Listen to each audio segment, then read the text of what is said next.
Kia maumahara tātou e te iwi, i tēnei wā nei kāre he kaupapa ture matua o tēnei whenua.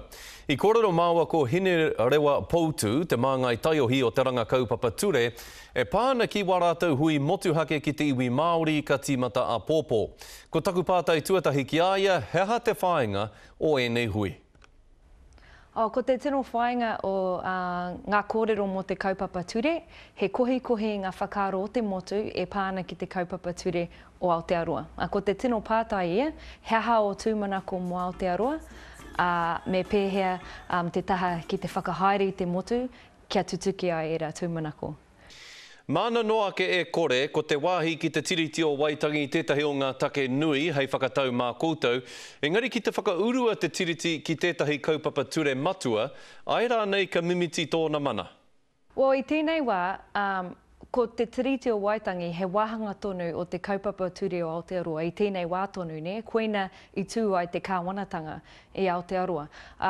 Ko tā mātou mahi, he hurihaere i te motu, ki te pātai ki te iwi, ko hea te wāhi ki te tiriti a ngā tau e tū mai nei, ki te tuhia mai he kaupapa ture kotahi, ka whakaurungia rānei te tiriti ki taua wāhanga, ka noho motuhake rānei te tiriti, e hara tā mātou mahi i te tuhi i te kaupapa ture, ko tā mātou ke he hurihaere ki te kohi ngā whakaaro ki te whakarongo, nā reira kei te iwi tonu ngā tohu mai kia mātou, mā mātou e rei tuhi ki te pūrongo hei te mutunga o te taunei. Ko te whai wāhitanga o te iwi Māori ki roto i te whare pāremata, tētahi atu take nui hei kōwhiriwhiri mā koutou, he hangarongo kōrero i te motu mō ngā tūru Māori. Ko ngā tūru Māori, e hanga ana ki te iwi Māori, ma te Māori tonu tērā e whakatau. Koina anō te pātai ki te iwi, he pēhea o koutou whakaaro. Me pupuri tonu ki aua tūru, me aha kēra nei. Nā, hei tākuta Muriel Newman o te rōpū aro take i te kaupapa ture o Aotearoa, he mea whakamataku tēnei mahi a koutou o te ranga kaupapa ture, nā te mea kei te werohia te manapori o tēnei whenua kātahi, kā riro i ngā rangatiro o te iwi Māori te mana me ngā rawa.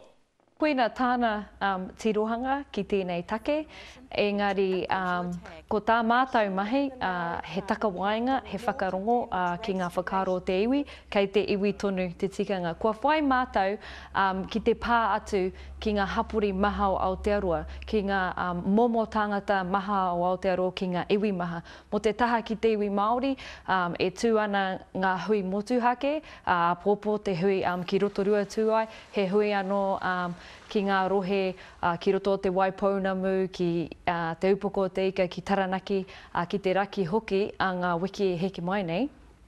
Ki reira ata matapakihi ai etahi o ira take, kei te aroa te hunga rangatahi, te hunga noho taone i te tua whenua hoki. Nō reire aro ana mātou ki ngā momo tangata katoa i Aotearoa, kaua ki tētahi momo kotahi anake. Hinu rewa kāre e kore o ngā iwi take o te ao, ko te iwi Māori tētahi, e kaha nei te patapatai hia mō rātou whakaaro, e pāna ki tēnā take ki tēnā take. He aha o kōrero ki te hunga tātā e ki ana, ko te mahi a tō koutou rōpū he whakamauru noiho i te wairua o ngā ihumanea mā tauranga me te kāwanatanga. Māramana mātou kua rūhā pia te iwi i ngā tini hui. Hono he pānga nui o tēnei ki te aho o tātou noho ki tēnei whenua.